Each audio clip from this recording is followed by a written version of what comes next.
वृंदावन की गोद में जन्मी राधा प्रेम और भक्ति की पराकाष्ठा मानी जाती है। उनके बिना कृष्ण और कृष्ण बिना राधा दोनों की पहचान ही अधूरी लगती है।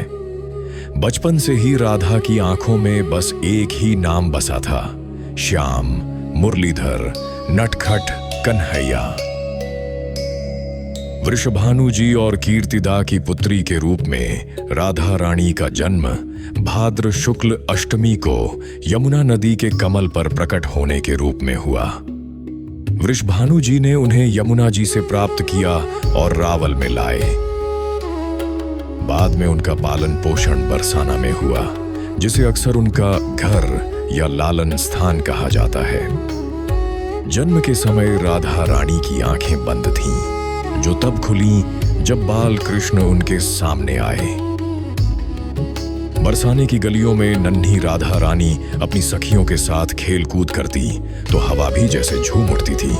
कहा जाता है कि ललिता, विशाखा, चंपकलता, चित्रा, इंदुलेखा, रंगदेवी और सुदेवी जैसी सखियां राधा की अत्यंत प्रिय थीं। सब मिलकर यमुना तट पर झूले झूलती, फूल तोड़ती और कृष्ण की लीला के गीत गाती। कन्हैया गोपों के साथ गायें चराने जाते तो राधा रानी अपनी सखियों के साथ दूर खड़ी होकर बस उन्हें निहारा करती।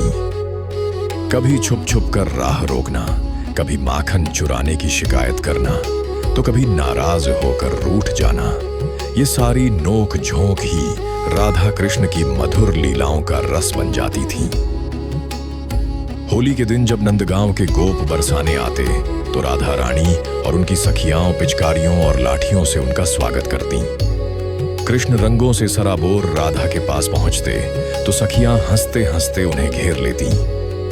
राधा रानी कभी झूठ मूठ रूठ जाती तो कृष्ण उनके पास बैठकर मनुहार करते और ललिता विशाखा बीच में पड़कर इस मनमोहक रास को और भी मधुर बना देती। रासलीला की रातों में चंद्रमा की चांदनी, यमुना की कलकल ध्वनि और वन की मंद हवा सब मिलकर एक दिव्य संगीत रचते। वृंदावन के कुंजों में जब मुरली की धुन गूंजती तो राधा ही वह केंद्र बन जाती जिनके चारों ओर संपूर्ण रास घूमता। हर गोपी के साथ कृष्ण थे, पर हर हृदय में राधा और कृष्ण की संयुक्त छवि बसती थी। पौराणिक कथाओं के अनुसार कृष्ण के सखा श्री दामा के एक श्राप के कारण राधा और कृष्ण ने पृथ्वी पर 100 वर्षों का विरह का कष्ट सहा था। इस दौरान कृष्ण द्वारका के राजा बन गए और राधा जी वृंदावन में ही रहीं। जब विरह के 100 वर्ष पूरे होने वाले थे तब राधा जी द्वारका में श्री कृष्ण से मिलने गईं और कुछ समय तक वहीं रहीं। वहां श्री कृष्ण ने उनका बहुत सम्मान किया, पर उन्हें वैसा आध्यात्मिक जुड़ाव महसूस नहीं हुआ जैसा वृंदावन में होता था। इसलिए वे महल छोड़कर एक गांव में एकांत भजन में लीन होकर रहने लगीं। द्वारका का वैभव, राजसत्ता, महलों की चकाचौंध, यह सब राधा को कभी आकर्षित नहीं कर सका। उनके लिए तो असली वैभव था यमुना का तट, वन की पगडंडियां, मुरली की धुन, सखियों की हंसी और नंदलाल की बाल लीलाएं। महल में रहकर भी उन्हें लगता मानो वे अपने ही भीतर कहीं खो रही हों। अंततः राधा ने एकांत साधना को चुना और वन के शांत वातावरण में कृष्ण स्मरण में लीन हो गईं। जब राधा जी को आभास हुआ कि अब उनके संसार से जाने का समय आ गया है तो वह एकांत वन की ओर चल दी। भगवान कृष्ण उनके पीछे पीछे आए। श्री कृष्ण ने राधा जी से कुछ मांगने को कहा। राधा जी ने केवल एक ही इच्छा जताई। वे अंतिम बार श्री कृष्ण को वही बांसुरी बजाते हुए देखना और सुनना चाहती थीं जो वे वृंदावन की गलियों में बजाया करते थे। श्री कृष्ण ने अपनी बांसुरी निकाली और ऐसी अलौकिक धुन बजाई जिसे सुनकर पूरी सृष्टि मंत्र मुग्ध हो गई। जर्जर देह, कमजोर शरीर, पर मन में वही ताजा स्मृतियां, यमुना किनारे की हंसी, सखियों के साथ खेल, होली के रंग, झूले के गीत और माखन मिश्री बांटता नन्हा श्याम।